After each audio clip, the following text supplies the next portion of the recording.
Midnight shadows wrapping around me, silent void is all I can see. Wandering through the empty street, no one hears my quiet plea. Autumn so cold. Juliette stands alone on the villa patio.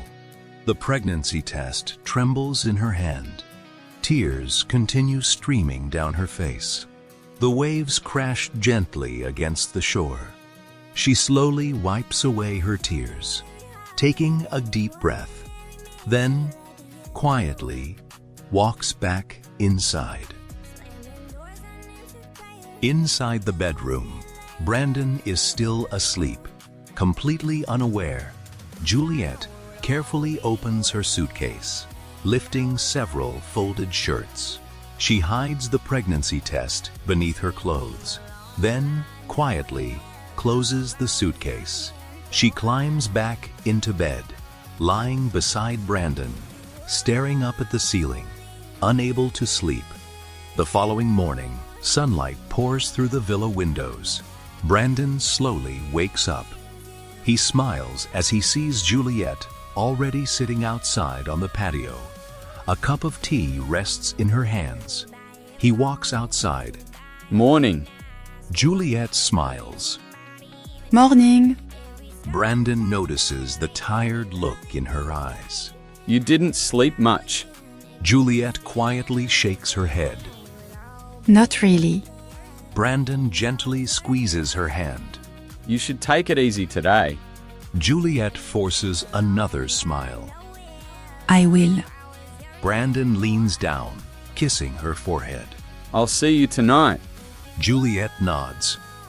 Have a good day.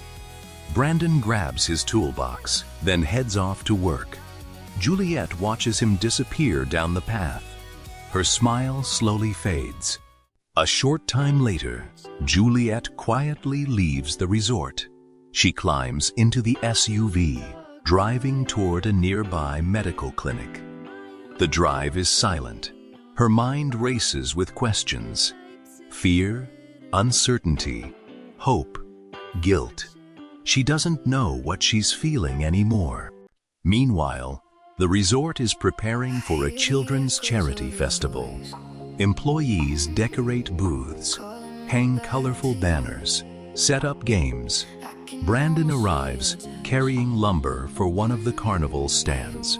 Nara walks over, holding a box of decorations. She smiles. Looks like we're partners again. Brandon laughs. I guess we are.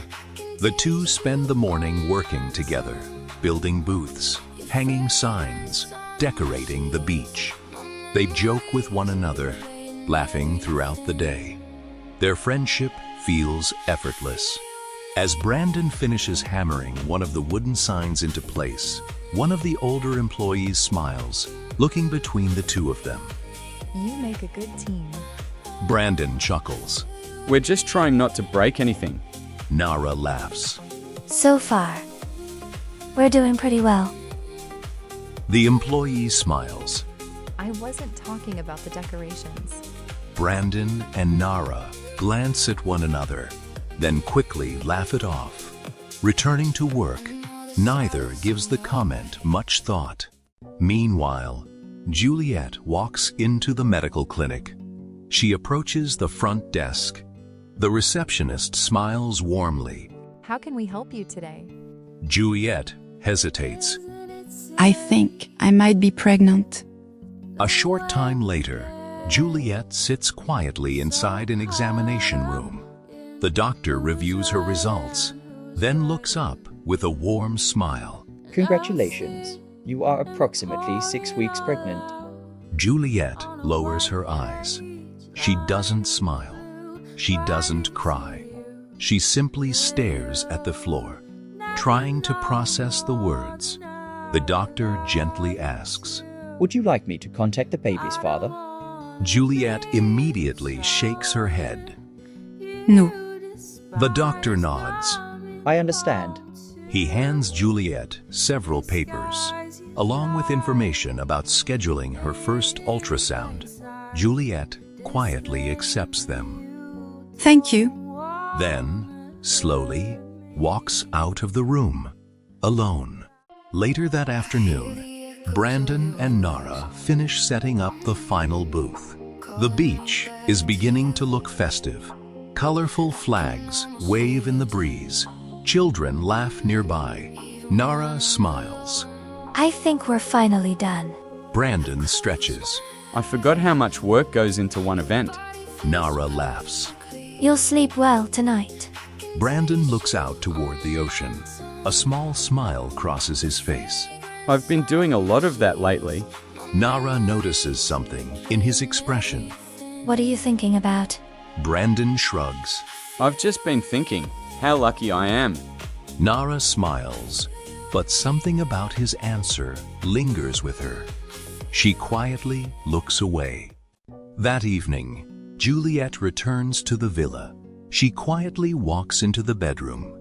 Opening the bedside drawer, she places the doctor's paperwork inside. Closing the drawer, she catches her reflection in the mirror. Slowly, she places a hand against her stomach, barely above a whisper. I don't know what I'm supposed to do. A short time later, Brandon returns home. Dinner is already waiting. The two sit together at the table, talking about their day. Brandon laughs. Nara somehow managed to spill blue paint all over herself. Juliette smiles. I can actually picture that. Brandon laughs. You would have loved it. He continues telling the story. Without realizing, every story he shares from work includes Nara. Juliette quietly notices. She isn't jealous. She simply smiles, happy that Brandon has found someone who makes work enjoyable, even if she quietly wonders whether the two of them are slowly beginning to live separate lives. Later that night, Brandon falls asleep almost immediately. Juliette quietly opens the bedside drawer, removing the doctor's paperwork. She unfolds the documents. Her eyes settle on one line. Estimated due date. She gently runs her fingers across the page. Then, slowly folds it back up, placing it inside the drawer. Once again, she quietly closes it, turning off the bedside lamp. Outside, the ocean remains calm. Across the resort, Nara stands alone at the end of a wooden pier. Her second phone vibrates inside her pocket. She doesn't answer it. Instead, she simply stares out across the dark water, lost in thought.